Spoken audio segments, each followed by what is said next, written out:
What's going on, guys? Welcome to episode number 39 here on the Proven Knowledge Podcast. This is the Creator Series. Today's guest is a DMV native. She's a creative director, photographer, really incredible content creator in general. Her name is Sabrina Vaz-Holder. I discovered her work, I think I mentioned in the episode, probably around 2016. I think she shot the Life of Pablo tour. It was probably in DC or Virginia. I think she mentions it in the episode. But I remember seeing her photos on Instagram and thought they were really cool, so I followed her page and everything, and I've been following her work ever since. And man, she really just kind of went off on her own on this episode, really from the intro, and I just let her kind of explain her and really tell her entire story over the last 10 plus years. She talks about going to college and kind of dropping out and, you know, picking up photography, working in radio, really just networking with a lot of people in the music industry, then kind of getting back into college when she met her husband, and they both have been kind of on this journey together, as far as working for a lot of different companies, and now they head Audio Mac, and they're part of Reflection Music Group and a lot of other different cool brands that are doing a lot of great things for the music industry. So I thought it was, really cool to get somebody that is very much constantly in the know of the music industry, and someone who's watched it go from, the blog era of the early 2010s until where we are now with streaming and a lot of other different things. And, you got to think about the amount of artists that have come and gone in that time. And Sabrina is someone that has kind of seen this whole thing shift, the industry kind of shift in the way it is now. So, I'm not going to go into much detail as far as what we talked about in this episode. Like I said, she gave a great story about her journey so far, and really just, to me, what I took from it was just being able to work your way up the ladder almost. You got to do a lot of things that you don't want to do before you get to the things you do want to do, and, be able to get the freedom that you want as a creative financially, and, just, I don't know what the word I'm looking for, I guess creatively in general. So without further ado, let's get into the episode. Welcome everyone to episode number 39 here on the Proven Knowledge Podcast. This is the Creator Series. Today we got a really dope creative director, photographer. She's an all-around dope content creator. Sabrina Vaz-Holder is here. How are you, ma'am? Hi, I'm good. How are you doing? I'm doing great, and thank you for getting back with me about being on the show. Obviously, it's been a few months since we first talked and everything, so I'm glad to finally get the time to speak with you here. And so to start every episode, we kind of just have the guest give a little bit of background information on how they got into, the music industry, just kind of the basics of their journey up until the point you're at now. So, basically, I've always had a camera in my hand, even since I was a little kid. But I guess I didn't start taking it seriously until I got into college at Old Dominion University in Norfolk, Virginia. I was on the 6-year program when I went to that college. I basically had graduated high school in 2007 and then went straight to ODU and dropped out as a sophomore, was going through some things. And in 2009, that's when I started a music blog called MA Tunes. It stood for Music Anonymous for the MA part. And from that, I was able to actually do a lot of curated content for interviews and photography, and even started doing some slight music videos and stuff.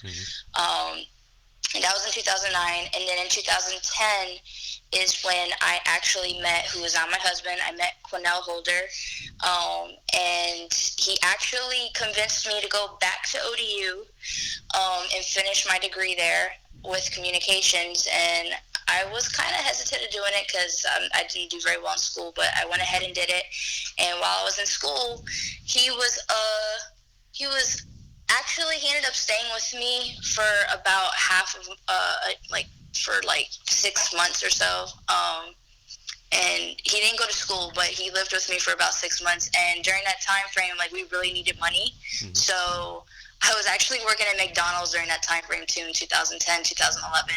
And I started I picked up the camera, and my parents actually invested in getting me a camera, and they believed in me and were praying and hoping that I would actually stick to something because I was all over the place during that time. And so I started taking photos of live shows. I started doing videos. I started doing like trailer type videos, music videos. And the first real big concert that we were able to attend was actually at Hampton University's homecoming.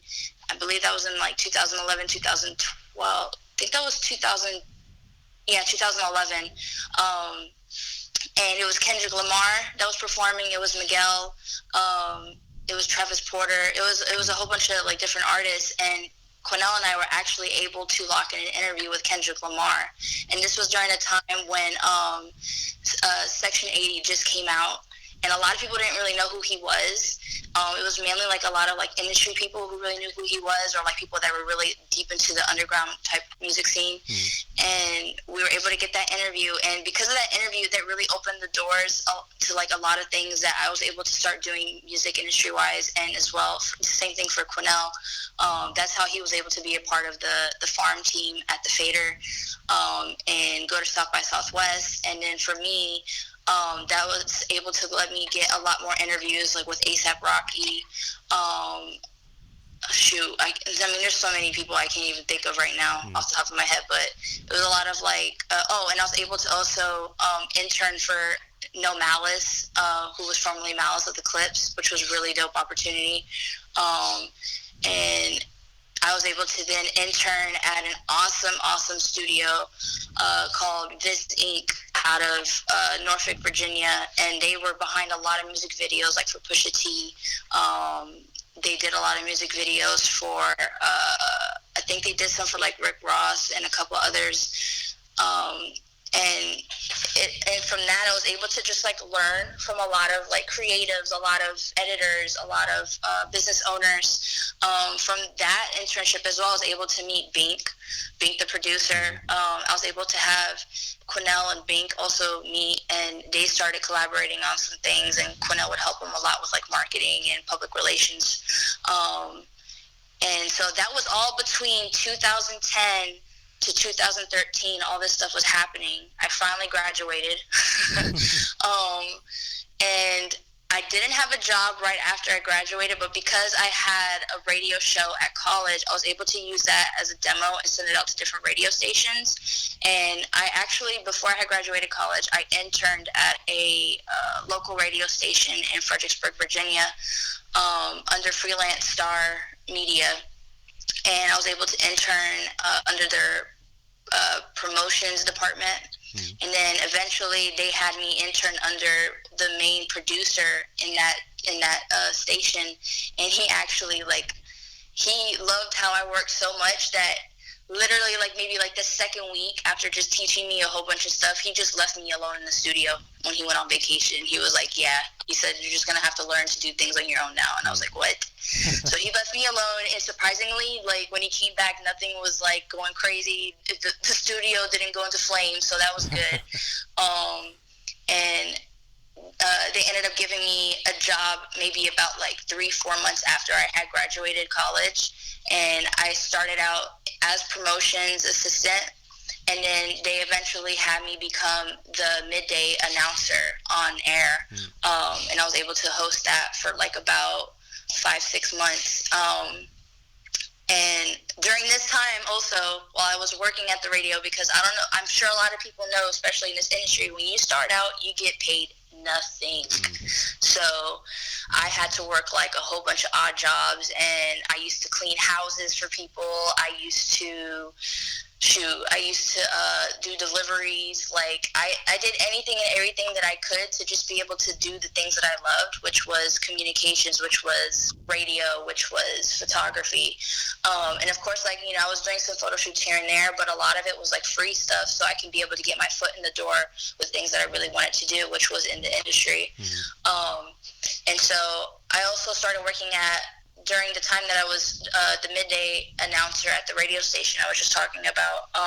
I was also I became a store manager at a sneaker store in the area, and then they eventually ended up giving me a promotion and moved me up to corporate. And because I got that job, I was like, So I was looking up some radio stations in DC area because the corporate office for the sneaker store was in Maryland, and I ended up finding SiriusXM had headquarters out there, and I was like, oh snap. And I went ahead and applied, and I ended up getting a part-time gig out at SiriusXM Satellite Radio as a board operator. And this was the same time that I got promoted to work at the corporate office for Sports Zone Elite, which was a sneaker store. And so my husband and I, at the time he was my boyfriend, but we were talking, and we always talked about like the future and stuff. And we decided to get married, especially since I was moving up to Maryland, and he was based out of Hampton, Virginia. And so we got married, and we didn't tell anybody when we got married. It was like literally just spur of the moment. We got married. We just had our parents and his brother and sister at the wedding. And then we moved literally 2 weeks after we got married. We moved up to Maryland. And it just was like, it was crazy. Like it was maybe one of like the biggest moves for my husband. And for me, it was really a major because that was really the biggest move that I made also, because it was the first time like I was really like leaving my parents' house outside of college. And we were doing it on our own. And I was at SiriusXM from 2000. I was there from 2015 until 2017. And they had promoted me from board operator to producer for talk and programming department. So I was able to meet a lot of great people, both in the political and in the entertainment industry, which was pretty insane. Like I got to meet a lot of great people, got to learn from a lot of great people. And because of that, also to that job, I was able to get my foot in the door with working with Jadakiss's team, working with the LOX's team, and being able to get into behind, like backstage, not really backstage, but like behind the scenes with like concerts or tours. I was able to shoot the St. Pablo tour stop out in DC. I was able to shoot the Bad Boy Reunion tour out in Baltimore and in DC, only because of my connection initially with Jadakiss's team. And Ice Pick was actually the person who allowed me to work with them. Rest in peace to Ice Pick. And I was able to meet Brother Hassan Sharif, which he's the tour manager for the LOX. And so because of that, I was able to take like a lot of great photos, make a lot of great connections, and ended up meeting Brian and Christy from Rock Nation, and they allowed me to do some shoots with LOX and help with like some of their promo stuff that they had for like tours, or like one of their partnerships that they had with Hypnotic, when Hypnotic put out a project and they were promoting it, so I was able to take photos for that. And so it's just so much stuff that I'm thinking of, and like You're I'm good. gonna make sure I don't leave it letting out. you go. I'm just letting you go because I'm taking a lot of this in myself that I didn't even know about you. Because like, Yeah.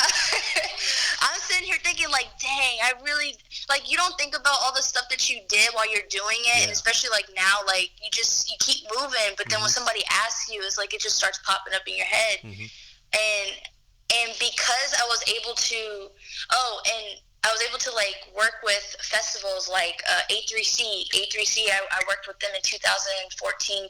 It was 2014. I was able to work with them, and got to meet a lot of great people there. And then I got to work at Broccoli City Festival for like 3 years. And I got to help out the owners, like I was super close to the owners and got to help them out. And then Trilectro, Quinelle, he does a lot of work with the owners of Trilectro, so I got to do that as well, which was great. And so because of those 3 festivals, I was able to get so much photo content of like all these artists, all these legends. And then because of that being on my portfolio, mind you, I didn't do any of this for money. Like, I think maybe A3C, like, paid me, like, a little stipend, but still, like, I didn't make anything because I had to pay for my ticket out there and, like, to stay out there. But it was totally worth it getting all these photos and then mix those photos with, like, the ones that I did with Jadakiss and, I mean, just, I can't think of it, but when you share with your listeners, like, my website, like, they can just see, like, all the different people I was able to, like, work with or cover for. And during this time frame, too, while I was working at Sports Zone full-time in the corporate, while working part-time at SiriusXM before they moved me to full-time, and then doing little odd jobs here and there, especially when we moved up to Maryland, I started working with Karen Civil. I was assistant editor for her website, and she also had me do like some covering of like some shows and festivals and stuff for the website. I even helped with like editing some of their video. And then I was able to work with Respect Magazine, and I became an assistant editor there. And I think that was it as far as like the website content that I was working on. But yeah. And then in 2017, I decided to walk out of radio completely. And that was the first time I was not going to be having a consistent check coming in. And so I quit SiriusXM and dove into Medium Creative Agency, which was formerly Medium PR Agency at the time when I had quit Sirius. And that's the agency that both my husband and I own. My husband founded it, and I just helped him build it up and get the paperwork for it. And at the time, right before I had quit SiriusXM, my husband was a tour manager for Designer, and he was working with artists like Gashi. He was working with, there's so many artists that he was working with, but like Bia, she used to be signed to Pharrell. JIDK, who's now known as IDK, he was the head publicist for JIDK, and he also started managing him, or was part of the management team, I should say. And so when I had quit SiriusXM, Q was finishing up with tour management for Designer, and I had gone to Miami. I think it was like New Year's 2017, so I had gone out there right before New Year's. And it was out in Miami, and he was like helping with the show, or he was managing a show that Designer was performing at. I think it was like Pitbull's New Year's show or something like that. And Q was like, he was like, I really think we need to like take this to the next level, like as far as like our agency. And I was like, I'm down. Like I've been wanting to help you and do more stuff with you.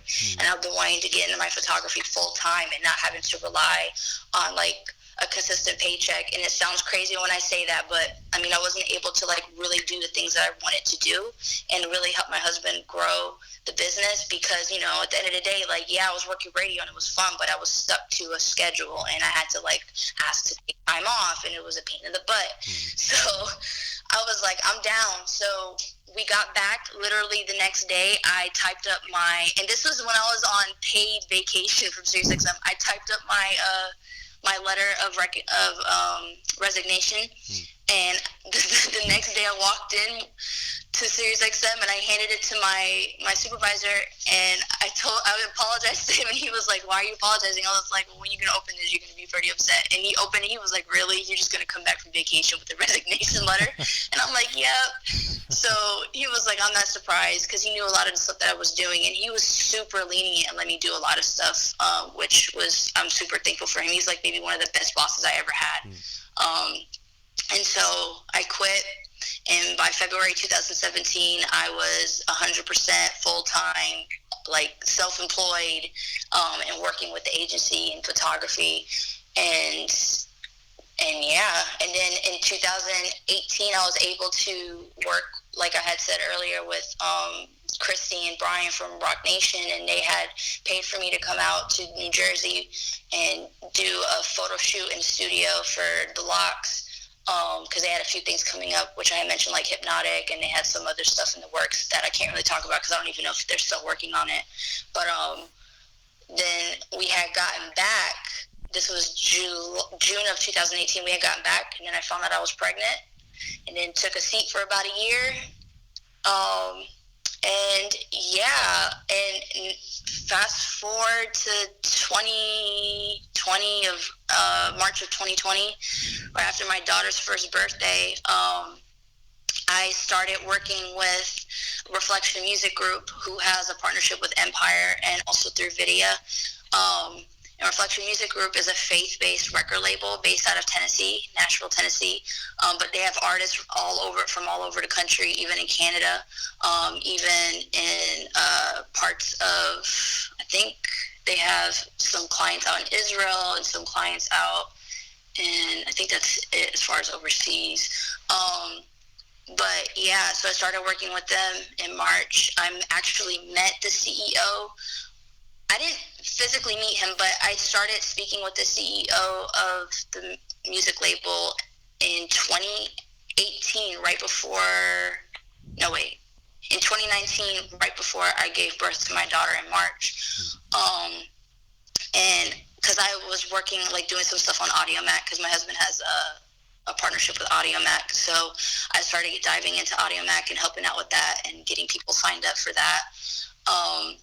And so I had noticed that a lot of like the faith-based artists didn't have AudioMac profile or accounts, and I thought that they were missing out because I'm a believer myself. So when I hear good music, I think, you know, you need to get your music on everything. So I started reaching out to a few people, and nobody would hit me back. But the only person that hit me back was this artist named Daraj, and he was under Reflection Music Group at the time. And he connected me with the CEO. His name is Doc Watson. And Doc was like, yeah, you know, I'm down, let's do it. So he started like allowing me to do certain things or whatever. And he really liked how I worked, and he really liked the passion that he heard from me. So we just kept in contact. And then I think he had hit me up maybe like right before, I think it was like right before the new year of 2020. And he was like, yo, I really want you to work with me. He was like, I want you to think about it. And I was thinking about it. And then I hit him back up, and I was like, yeah, I'm down. And so he had me start working in April officially. And it was like part-time. And then he started giving me more and more stuff to do. And he started me as the brand manager for Reflection Music Group, and then he made me the director of marketing for a different segment that they have under the label called RMG Amplify. And what that department does is they basically help smaller artists or artists who are on the more indie tip with distribution, with marketing, and I think they also offer publishing. So for artists that need publishing and they need help with that, they can sign a different contract with them. And so we were getting a lot more artists coming in, especially last year. And he was like, you know what, I really, really need your help. And I want to separate Reflection Music Group from RMG Amplify, because it's two totally different things. He was like, so I'm going to make this person named Brandon the director of RMG Marketing. He's like, I'll make you the director of RMG Amplify Marketing. And I was like, heck yeah, I'm down. And yeah, that's basically where I'm at right now. And while that was happening, I was, finally getting back into the swing of things with like photography. And I decided to separate my two of my photography brands, which I have the Sabrina Vaz-Holder photography, which focuses more on like industry entertainment clients. And then I have the Love is Patient photography, which focuses on weddings and elopements and couple photography. And so that I started that late last year, and it's been doing well so far. I've been booking more and more weddings, and the niche with that is I focus more on like intimate, smaller weddings, elopements. So yeah, so now I'm here. Well, first of all, I got to thank you very much because you just did a lot of my work for me just now. You literally covered a lot of bases, like a lot of questions I even had and everything. So like, but I love that because I love when the guest has a lot to share. You know what I mean? And I can tell you, you know, like exactly like every part of your journey so far, and like I I think I discovered your work in probably like 2016, and I think it was from the Kanye show. Like I feel like it was probably around that time of the Life of Pablo Okay. show and everything.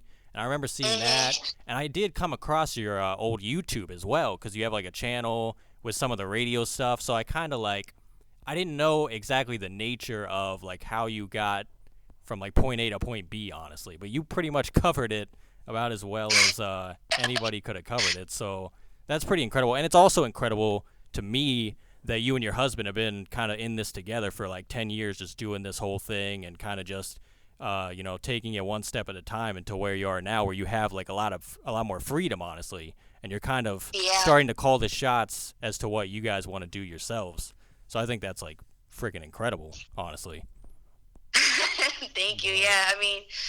All the glory goes to God because, like, I don't know if you know, but being married to your business partner, it can be either a blessing or a curse sometimes. And at the end of the day, like my husband, he was my best friend first. We were friends first before we started dating, and then became married, and then yeah, now we have a business together, and it we're still learning a lot, like as far as like knowing how to separate our business time and our personal time, and then now especially having a daughter, so we're like always juggling things. But yeah, it's been a huge blessing being able to share my journey with somebody else who is just as passionate and just as goal oriented as me. So yeah, it's really incredible, honestly, and pretty inspiring. So thank you for sharing pretty much like your, like how you got to where you are now. Because like some guests I get on here, they have things they want to share and things that they don't feel comfortable sharing. But I feel like you're very like confident in where you've been and how you got to this point. So, and I feel like yeah. just from what you said, I feel like everyone can take like bits and pieces and be like, oh, I relate to that. Like I relate to having multiple jobs and having to kind of do what I didn't want to do so I could pay for what I do want to do eventually, and just kind of working Exactly, your way up. exactly. So, Yeah, I get it. Like, at the end of the day, who wants to talk about them? They used to work at McDonald's, or like I had a whole bunch of jobs. Like, I mm, used to work at the food court at Costco. I used to work at the bakery at Costco. I used to work at Journeys. mm, I used to work at Tilly's. I used to work. I used to be a daycare center worker. Like, I did a whole bunch of stuff mm, coming up. And at the end of the day, like, and like I said, like I used to clean houses. Like, I get it. Like, yeah, it's not glamorous stuff, and people are like, okay, why would you talk about that? But yeah, it's like at the end of the day, like as crappy as those jobs may have sounded, like those jobs helped me build my character and get to where I am today. mm, And my mom, like, I learned that from my mom growing up. Like, my mom was like, whenever you need money, like, you got to do what you got to do. She was like, there's always a way to make money. She's like, you can make something, you can walk a dog. I used to walk dogs even. Like, so she was like, I used to watch her do all these things for, like, extra income. And, at the end of the day, like, we were never in need because of it. And my dad, he was in the Air Force when I was growing up. So, like, even though we were blessed with like the military providing us places to live, and even like providing us with awesome places to live overseas, because like I lived overseas for 14 years of my life. My parents still always taught me like you have to work hard and always just live with excellence. And I'm not gonna lie, like even like graduating college and doing the line of work that I'm doing then and now, my parents didn't understand it. My mom understood it a little bit more because whether she likes to see it or not, she's an entrepreneur because she's a physical trainer. So she has her own physical training brand. And she understood it a little bit. My dad, on the other hand, he didn't understand it. And I'm second, third gen. It's funny. I'm second and third generation Brazilian, because my dad immigrated from Brazil to New Jersey when he was 13. And my mom, she was supposed to be born in Brazil, but she was literally born fresh out of the plane when my grandparents and my two aunts at the time landed into New York. So that's why I say I'm like technically second, but technically third generation. And so like my dad, like he grew up and he wanted to go to college. He couldn't go to college because, my grandpa was like, who's going to pay for that crap? My mom's parents did the same thing. My mom never went to college, and my dad, he joined the Air Force, and that's when he met my mom. And, and so, like, he did all these things to help me, like, be able to go to college and do something that I wanted to do. But when it came down to really me doing something that I wanted to do, he didn't really understand it. Mm-hmm. And he was always like, you're going to these concerts, like going to these studio sessions, you come back smelling like weed. He was like, what's going on? so like, he didn't get it. He didn't get what Quinelle was trying to do. Mm-hmm. But it's funny because after they started seeing me, like, actually, like, working at Sirius XM and doing, and like being the midday host at the radio station and like actually like taking photos, like paid photos for clients at record labels, and then my husband like actually being a paid tour manager and like traveling to like these places that he's never been to before. My dad was like, oh, I get it. So like our parents finally got it at the end of the day. So I think that just goes back to like what I was saying. It's just like everybody has a start, you know what I mean? Like, even like I said, even the stuff that people are like, I wish, I didn't have to work that job when I was younger or whatever. Like, we all have a journey, you know what I mean? Like, everybody's journey is a little bit different. Everybody has to deal with some different circumstances to kind of get where they're going. But I think the most important thing is just like, can you continue on through that? You know what I mean? Like, there's going to be some days where you're like, man, this isn't working out. Like, people are trying to doubt me and people are not believing in what I'm doing. But like, I feel like as long as you can kind of develop the self-belief, and I feel like you are a great example of that. You and your husband both had the self-belief to be like, as long as we just keep working, keep connecting with new people every day, like, things are going to happen. And they have happened. It's taken time, but you've gotten to a much better place, right, than where you were like 10 years ago. So heck yeah. I mean, the growth is amazing to see, and like, I'm just super thankful. Like, God really like trusted me and Q with our talents and to do the things that we're doing right now. So super awesome. So I only have a couple questions left because, like I said, I think you covered a lot of great stuff. So thank you very much. No problem. So if you could, let's stick on that 10 years thing for a minute. If you could go back 10 years ago, maybe give yourself advice or maybe not change anything, what do you think you'd do?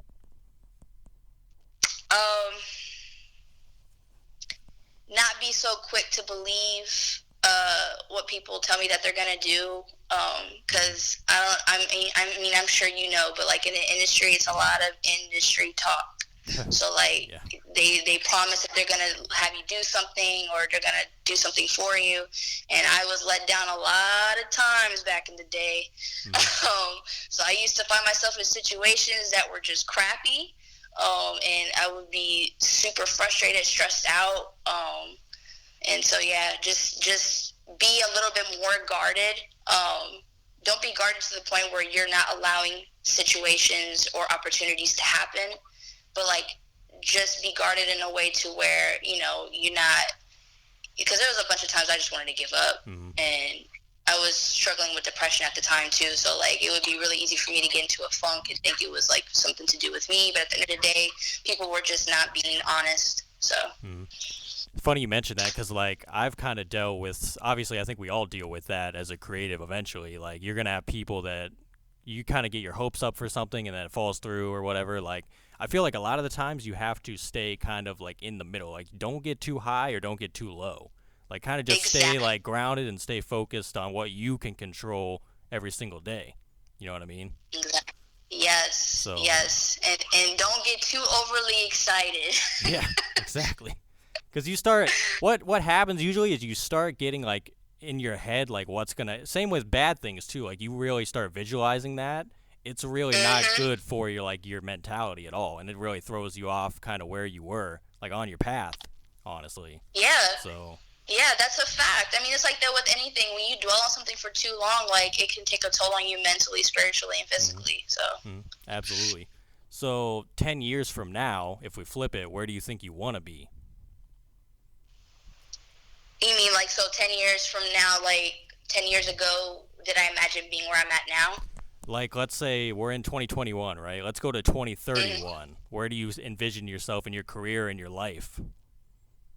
Oh, so from now until, okay, Yeah. so, dude, honestly, I envision me and Q being retired and owning a bunch of different businesses to where we can employ a lot of people, especially, like, my heart is to, like, have businesses to where we can employ people, especially people who have records, because I noticed that, especially in the entertainment industry, like, people don't really look at your background history. Mm-hmm. So that, I think, is like an awesome opportunity, especially for people who like were coming up and they got records. And I wanted to like do something to where we could teach people how to become creatives and teach people how to build things or create things. Teach people how to manage and just do different things in the entertainment industry. So that's something that I would love to do 10 years from now, and just be retired and be able to just enjoy life, travel, and just teach, educate, really, really educate people. That's one thing that my husband and I really have a heart for, is to educate on how to do better, especially in this industry and just life in general. Mm-hmm. Now, I know you mentioned some stuff you were working on earlier that is kind of in the works. Do you have anything you can reveal that we can be on the lookout for, maybe coming up, that you've been a part of? There is a couple things. I'm trying to think what I could actually speak on.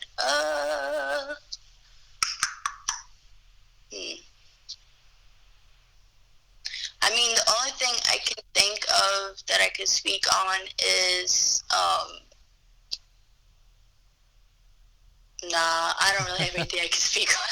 No, hey, no worries. I understand. Like, you don't want to jinx a lot of things, and at the same time, you might not be in charge of like every single thing, so you can't be like just throwing stuff out. That's there, a so, fact, yeah. And then I don't want it to come back to me to be like, well, Sabrina said. I'm like, yeah, we're not gonna put that on this show, okay? We're not gonna hold anyone to that on this show. But I already know you got a lot of great stuff in the works, so I'm looking forward to all you guys.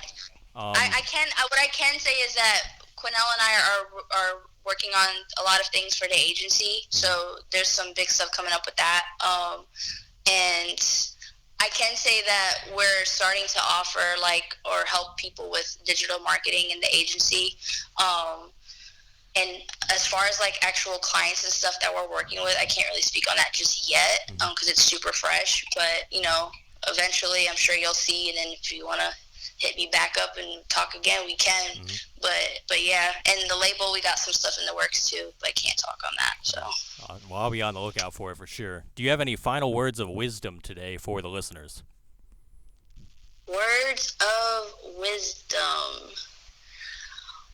Always educate yourself. Don't ever feel like you already learned enough of the topic or the subject that you're looking into or studying to be. I always feel like we can always do something to be better each and every day.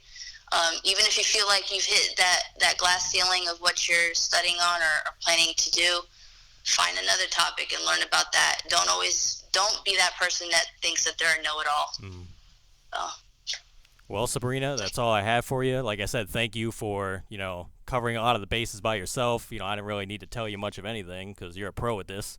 So, I thank you very much, like I said, for getting back with me, being on the show. And yeah, hopefully we can do this again very soon, maybe in person eventually when the whole pandemic kind of calms down. I don't know. We'll have to see. Yeah, I'll definitely be down for that. And again, I appreciate you, asking me to be a part of the podcast and share my story. So thank you again. Absolutely. Thank you guys for listening today. That was episode number 39. We'll be back the same time next week. As always, hit that support button on your podcast streaming platform if you want to send any funds our way. I did want to mention I dropped a couple weeks ago some more merch on the store. This one is for my new project. It's a beat tape that I just dropped called One West Coast Evening. So I dropped, I think, 4 different pieces. There's a hat, shirt. There's actually 2 shirts, I think. Or maybe 2 hoodies. I don't know. Don't mark my words on that, but go check it out. provenknowledge.net/shop. You'll see that as well as the actual Proven Knowledge, logo, gear, and everything. We've already had a few orders come in, so I appreciate the support. But until next week, we'll see you guys then. Thank you very much.